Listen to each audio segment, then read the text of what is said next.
আসসালামু আলাইকুম রহমতুল্লাহি ওয়া বারাকাতুহু।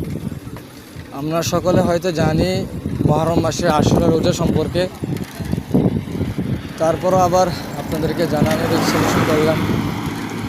মুহররম মাসে আশুরা রোজার ফজিলত অনেক। হুজুর পাক সাল্লাল্লাহু আলাইহি ওয়াসাল্লাম বলেছেন যে সিয়ামু ইয়াউম আশুরা আহতাসিবু আলাল্লাহি আইয়ুকাফিরা সানাতাল্লাতী ক্বাবলা ওয়া সানাতাল্লাতী বা'দা। যে ব্যক্তি আশুরার সিয়াম রোজা রাখবে, আল্লাহ পাক রব্বুল আলামিন তার পূর্বের 1 বছরের গুনাহ মাফ করে দিবেন। সুবহানাল্লাহ। তো এই জন্য আশুরা রোজা রাখার চেষ্টা করা। আপনারা হয়তো জানেন যে হুজুর পাক সাল্লাল্লাহু আলাইহি ওয়াসাল্লাম যখন মদিনায় আগমন করলেন, তখন তিনি দেখতে পেলেন যে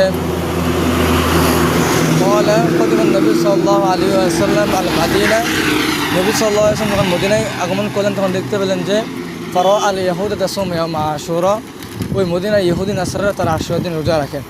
তো নবী সাল্লাল্লাহু আলাইহি ওয়াসাল্লাম তাদেরকে জিজ্ঞাসা করলেন, মা হাদার ব্যাপার কি, তোমরা এই দিন রোজা রাখো কেন? এদিন সম্মান প্রদর্শন করো কেন? তখন তারা জবাব দিলেন যে হাদা ইয়াউমুন সালিম, কারণ এই দিনটা অতি উত্তম একটা দিন। হাদা ইয়াউমুন নাজ্জাল্লাহু বানি ইসরাঈলা মিন আদুইহিম, কেননা এই দিনে আল্লাহ পাক রব্বুল আলামিন মুসা আলাইহিস সালাম এবং তার কওমকে বানি ইসরাঈলকে ফেরাউনের হাত থেকে আল্লাহ পাক রব্বুল আলামিন নাজাত দান করেছিলেন, বাঁচিয়েছিলেন। আর ফেরাউনের দলগুলোকে পানিতে ডুবাইয়া মারছিলেন।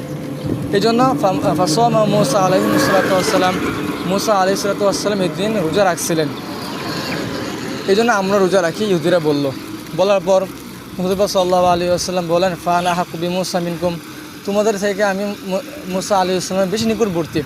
তো হুজুর পাক সাল্লাল্লাহু আলাইহি ওয়াসাল্লাম ফাসামা, তিনি রোজা রাখলেন, ও আমার বিশ্বাস সকলকে রোজা রাখার নির্দেশ দিলেন।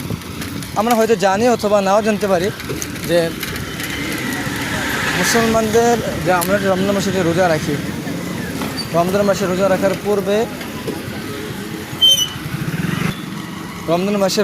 পূর্বে মানে রমজানের রোজা ফরজ হওয়ার পূর্বে এই আশুরা রোজা মুসলমানদের জন্য ফরজ ছিল। যখন রমজান মাসের রোজা আমাদের জন্য ফরজ করে দেওয়া হয়েছে, তখন থেকে এই আশুরা রোজা আমাদের জন্য নফল হয়ে গেছে। এখন রাখলে সওয়াব আছে, না রাখলে গুনাহ নেই। তো আমরা রাখার চেষ্টা করব। হুজুর পাক সাল্লাল্লাহু আলাইহি ওয়াসাল্লাম রমজান মাসের রোজা ফরজ হওয়ার পরেও এই রোজা রাখতেন। এখন আমরা রোজা কয়টা রাখবো? আমরা মুহররম মাসে রোজা 2টা রাখবো। সাহাবারা যখন নবী সাল্লাল্লাহু আলাইহি ওয়াসাল্লাম তাদেরকে রোজা রাখার আদেশ দিলেন, সাহাবারা বলেন, ইয়া রাসূলুল্লাহ সাল্লাল্লাহু আলাইহি ওয়াসাল্লাম, ইহুদিরা তো এদিন রোজা রাখেন। তো নবী সাল্লাল্লাহু আলাইহি ওয়াসাল্লাম বলেন, তাহলে আমরা আগামী বছর থেকে 9 তারিখে রোজা রাখবো ইনশাআল্লাহ। তো বর্ণনাকারী বলেন, আগামী বছর আসার পূর্বেই নবী সাল্লাল্লাহু আলাইহি ওয়াসাল্লাম ইন্তেকাল করেন।